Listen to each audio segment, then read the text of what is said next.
Hello, everyone out there virtually. I'm Kelly L. Carter, Senior Entertainment Reporter at ESPN's Anscape, and you all know why we are here today.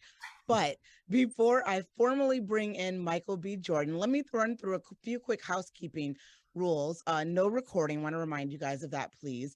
And Creed 3, of course, is opening March 3rd, 2023.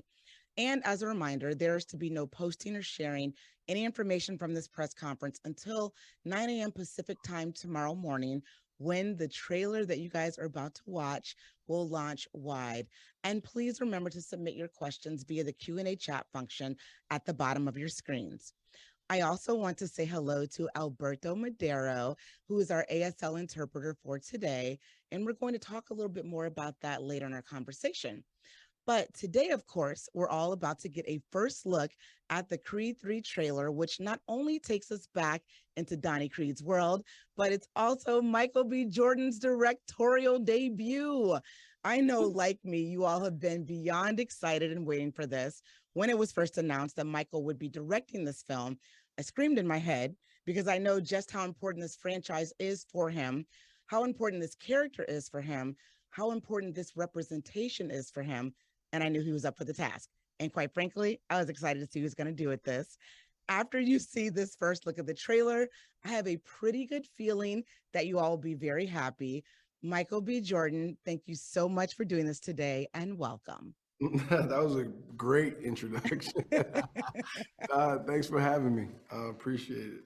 Absolutely. Now, I know we're going to show the trailer first, so I'm going to let you introduce that trailer, and then we're going to kick it over to that, and then we're going to come back and talk. How's that sound? Yeah, okay, that sounds great. Well, brief introduction. This is Creed 3, my directorial debut. We have Jonathan Majors, Phylicia Rashad, Tessa Thompson, Wood Harris, Mila Kent Davis, my incredible cast. And this is a sneak peek and a look at Creed 3. Oh, man.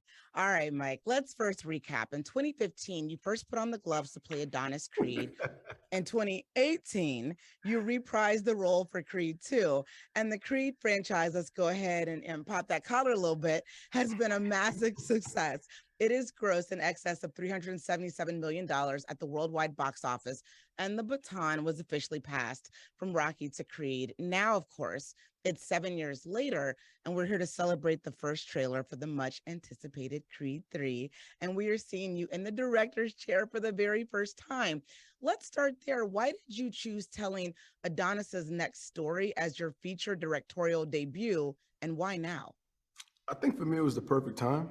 I think growing up on set, um, you know, been in the industry, over 20 years and starting out doing background work and extra work and just kind of just seeing the sets evolve, seeing everybody's job, seeing how a real production and storytelling, took place.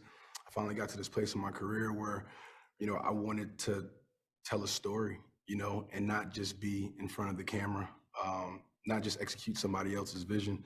And having a character that I've played twice before, it's been 7, 8 years living with this guy. So to be able to tell a story of where I believe Adonis is at. And also at 35 years old, I had a lot to say, as a young man, as a young Black man, just, my life experiences and how I could actually, you know, um, you know, share a piece of myself, with the world through these characters and through the story. So I just felt like it was the right time. I was talking to Ryan Coogler, back when we were doing, Creed 1. And he was just like, it's never the right time. You just got to jump in the deep end and go for it, and gave me a lot of encouragement. So I just felt like it was the right time for me. So you've been thinking about being behind the camera for a while. This wasn't something that you just woke up one day and said, you know what, I think I want to direct. This started probably way back in Fruitvale, it sounds like. Yeah, I mean, I've been blessed to work with a lot of incredible directors, and having a lot of guidance and mentors and people that I look up to and aspire to, to kind of be on that storytelling level. Mhm. And I've been, quietly watching and putting together like these decks and folders and things that I want to try and um, over quite some time now. So I was just kind of like waiting for the right opportunity to kind of to step up and get behind the camera, and this was the one for me.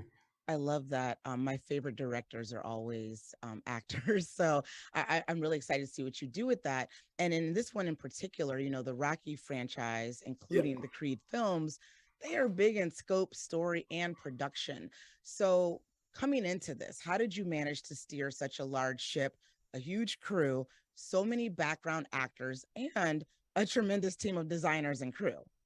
I think for me, it was, the sum of all things combined. I think my experience being on set, from, since I was a kid to, the shorthand that I have with, a lot of the cast, and crew that have been around since Creed 1, as well, or throughout my movie career. And, having a shorthand with these people, having a clear vision, for what story I want to tell, because I've been, marinating on it and developing it, for such a long time. It was, it was the most challenging thing that I've ever done so far, by far. Just daily, pushing myself to new limits, learning how to communicate and really, get what's in your head and have other people, like, pick up on that passion, on that enthusiasm, and execute your vision to the best of their ability. That's not an easy task to do. So, I just felt like, everything was just lining up perfectly for this opportunity for me. Yeah, I want to stay there with vision because I do want to get inside your head as a director a Mhm. little bit. I know accessibility, especially for this film in particular, was very important for you. That's one of the reasons why Alberto is here today. I'd love for you to share with the group what I mean by that and why that was a direction that you all decided to take in this third iteration of Creed. I think naturally it was the right evolution of the Creed family. We you know dealing with, ASL, and Bianca's character, from since Creed 1, and how that evolved, to her becoming a mother, Mhm. and the possibility of, of our child, being hard of hearing, ultimately ended up, being deaf, and how the family evolves. How do they grow? How do they, deal with, that obstacle and turn it into a superpower? You know what I'm saying? It was something. It was a community of people that, didn't really get true representation as much as, as much as they should. And we use this as an opportunity to do that. So, casting, Mila Kent Davis, who's amazing. She's deaf, and learning ASL, and normalizing it Mm. was a really, big deal for us. Hopefully in watching this movie, you feel it, but it's not, it's not in a way, we're not trying to highlight it in a way where we want, um there's no sympathy there. It's just, we're just normalizing it, and I think it was something that was really important for us to do throughout the story. So we have, incredible, interpreters, and resources that we leaned on to make sure we got it right. And it was something that we took very seriously on this movie. Absolutely. So, Mhm. what are some of the key themes that are threading through this film that you can share with us? I mean, without saying too much, Yeah, I I think obviously want you to talk about some of those boxing ring scenes that Creed audiences are always excited to see, but give us a little something, Michael. I think thematically, for us, family is always the core, family and heart. So I think there's a bit of, you have to, you know, face your past, and Yeah. find out who you really are. I think is something, something that we address in this movie. Um, Sort of a homecoming, as Mhm. well. You know what I mean? Like, remembering where you come from, I Mhm. think is really, really important in this one as well. And sometimes settling debts. I Mm. think settling debts and being accountable for your actions, is something that we wanted to look at as well. Um, this movie, has a lot of me in it, and hopefully a lot of other people as well. I wanted to, create a story where everybody felt like, they could relate to something in this movie, and yeah, those are just a few of the, a few of the themes that we have going on in this movie. I can't even begin to imagine how challenging it was for you to direct yourself while also acting. So I want to, kind of get a little bit of insight on how you balance that extensive training to get and to stay into that Adonis shape in the prep and the duration of the film's production while also prepping and directing while also acting. I don't know how you pulled off that juggling act. But tell us a little bit about that. It's it's one of those things where you I'm a little sick. I must have a problem. You know, the fact because it's low key torture, but at the same time, it's so much fun and the challenge. The challenge of accomplishing it all. You know, the multitasking nature of it to, develop story. You know, trying to stay in shape. Give all the departments what they individually need to kind of go do their job, and then have my process as process as Adonis as well. Mm, It's really hard to put into words, man. It was, every day was a struggle, but honestly, it was the team of people that I had around me. yeah. You really got to surround yourself with, the right help so you can focus on the things you need to focus on. And sometimes that is doing two things at one time, Mm, or three things at one time. It's just a part of the job. I used to see like, Ryan, and Stephen Capel on these projects towards the end of like production and, going into post, and they would, you would see them, they'd be a little run down, a little tired. And I just be like, and I got a little more pep in my step, a little more energy, clearly, because I don't have, nearly the workload that they did. And I would empathize with them, like, no, it's okay, man. I get it. I did not get anything. I had no idea. It's only now I can really look at them, eye to eye and be like, you know what? I get it. I understand. And they're like, yeah, you finally get it. So it's an acknowledgement, once you step behind the camera, the undertaking that is, from the outside looking in, it seems, tough, yeah. but it's extremely hard to do. I know I'm really excited to see your work moving after this point as an actor, how what you know now behind the director, how that changes the course of what you do. But I'm also very excited to see Tessa back as Bianca, and I'm sure the crowd is too. And then you went ahead and casted Jonathan Majors to be in Creed 3. Very, very exciting. Tell us a little bit about these two actors and their roles, especially Jonathan, because from the trailer, he's a bit of a mystery. We know he's from the past. Yep. Probably gonna be a little bit of a villain. I don't know. I think, I mean, that's kind of safe to say. We like to say antagonist, Okay. I Okay. think there's first of all, Jonathan Majors is incredible. Very, very blessed and lucky to have him be a part of this story. And for me as a director, just to have that running mate and have that scene partner was like, it it made all the difference in the world. I think he's extremely talented. The world is finding out daily, how incredible this man is and the work that he does. Is finally getting the props that it's due. And Jonathan was incredible, man. He showed up every day, ready to go to war, ready to work.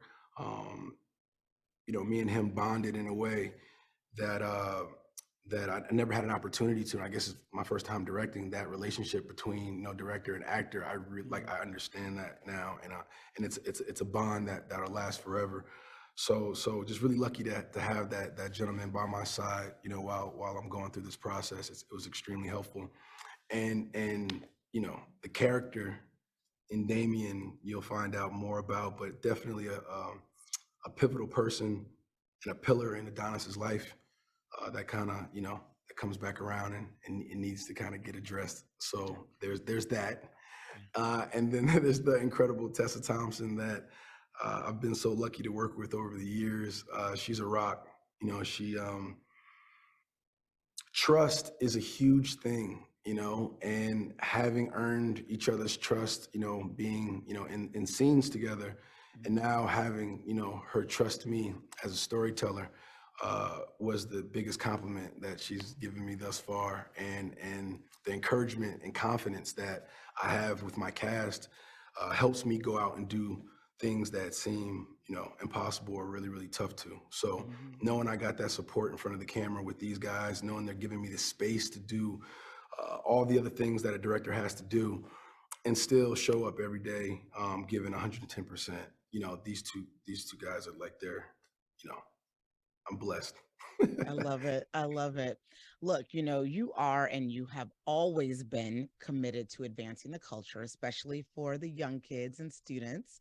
And we hear that you're doing a surprise in person first showing of the trailer tonight in Atlanta with Yes. Morehouse, Spelman, Clark Atlanta, and Morris Brown, and treating the students to some great surprises. What can you tell us about this and why was it important for you to do this? I feel like, honestly, we're talking about, where you come from in this movie, and we're talking a lot about your past and this pivotal moment sometimes of, when you're growing and evolving. And I feel like college in general is, I never went, but obviously my family and friends, and just understanding what the HBCU culture does, to incubate, Black excellence, and how it's where it's nurtured and grown and developed. And it's a pivotal time for these students of, who they were going into college and who they're becoming, and who will they be when they leave, when they go off into the world. And it's a lot of things that are going on in this movie that I feel like would help them have some clarity and relate to sometimes tough decisions that you have to go through as an adult, become an adult. And it's okay. You're gonna be all right. You're gonna get through it. So it was really important for me to get this movie, to HBCUs, but then also just the representation. Like, I want to be able to them to see themselves on screen in a really big way, and whatever I can do to to help ingrain that and be around and be a part and just be of service. Being present was something that I wanted to do. I love that. Look, music has been a very special part of this franchise since the iconic Bill Conti theme, and Yes. especially so in Creed with Bianca's music, but also the music in that trailer was fire. I bet folks want to hear a little bit about the music and the music choices that you decided to make as a director in this third film. Yeah, music Tell was us. definitely a tool for storytelling, that we wanted to evolve, especially because we have such a strong character like Bianca in music, being a musician, but wanted to evolve her as well and not just keep doing the same things, over and over again. So we found new ways to, grow Bianca's character in a way that I felt was truthful, and kind of like the natural progression for where these characters were going. Yeah. And you're going to hear a lot of familiar voices and sounds throughout this movie. Well, actually, new sounds, but familiar voices that from artists that people are familiar with, and I think we're going to be really excited to hear. And currently working on the soundtrack. We have Dreamville, executive producing, the soundtrack, Nice. with J. Cole. So another big piece to this as well, within the storytelling throughout the soundtrack, that I think people would be really, really excited about as well. And yeah, we wanted to make sure we fired off on all cylinders. This being the third movie throughout the Creed franchise, we wanted to make sure we grew up, Mhm. and still double down on the things that people expect and love from this franchise, but also take them to new places as well. Love that. All right. The audience has questions. I'm going to go ahead and kick it over and start asking some of these. And I apologize if I'm butchering anyone's name. But Chanel Janae from The Root asks, what were you most nervous about and slash or excited for when it came to figuring out how to bring the third iteration of this franchise to life? Most nervous about? Yeah. I think I was most nervous that the experience I was trying to tell, because it was coming from, a lot of it was pulling from my own personal experience, and other people that were close to me that I knew as well.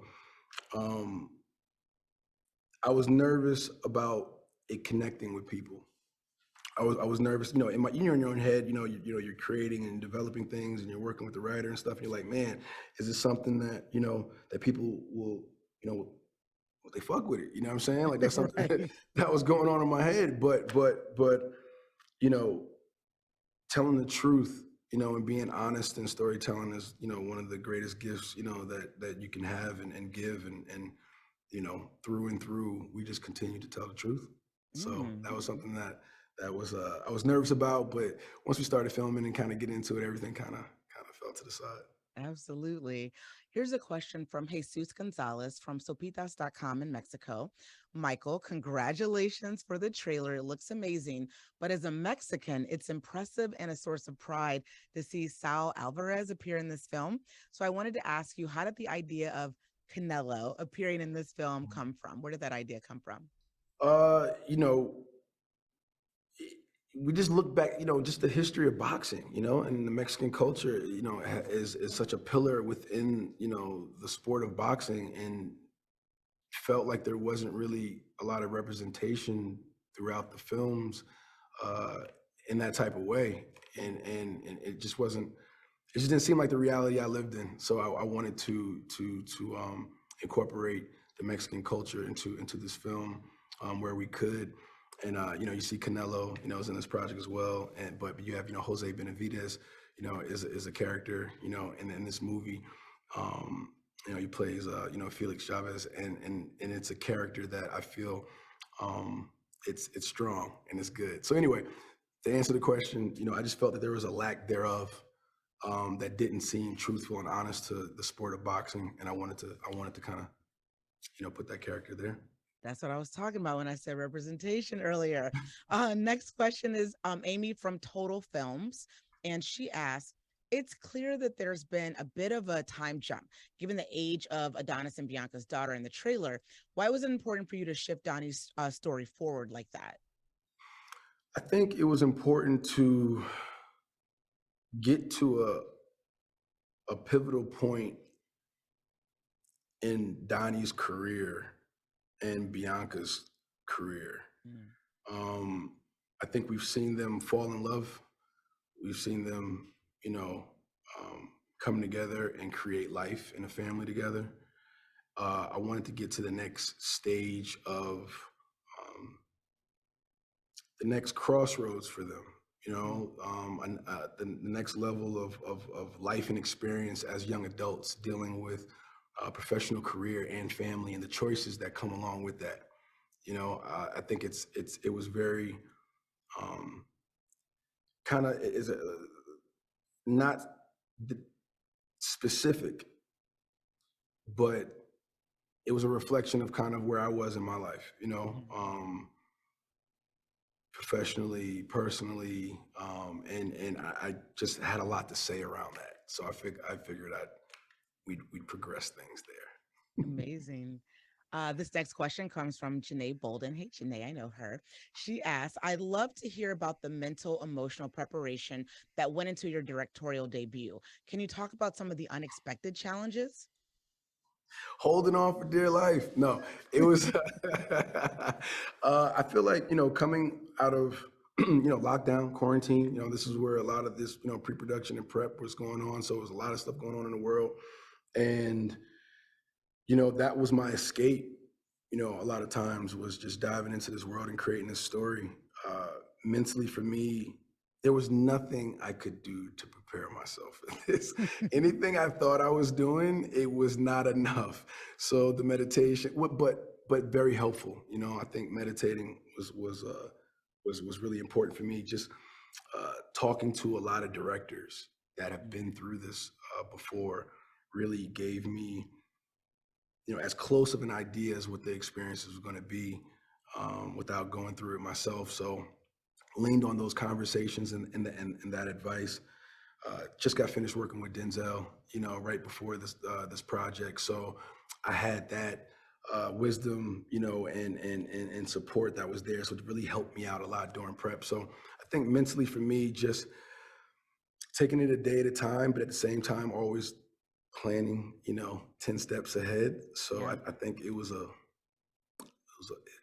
whatever you can do in the moment to feel better, you know what I'm saying, and help cope and also prepare yourself for the day ahead and the weeks ahead. That's what you kind of did. Absolutely. Rohan Patel from Comic Book Movie asks, how has the relationship between Adonis and Bianca evolved from Creed 2 to Creed 3?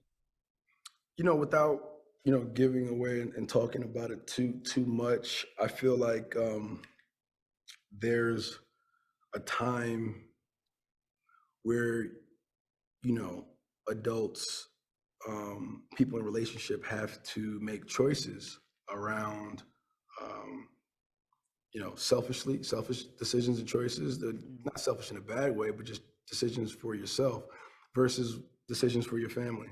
And how do you compromise? Where's the middle ground?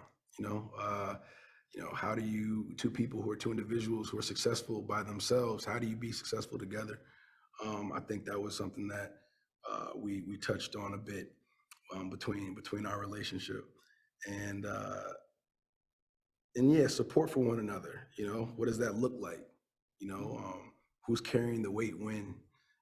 Within a relationship. I think that was something we want to touch on as well. So, that she's progressed.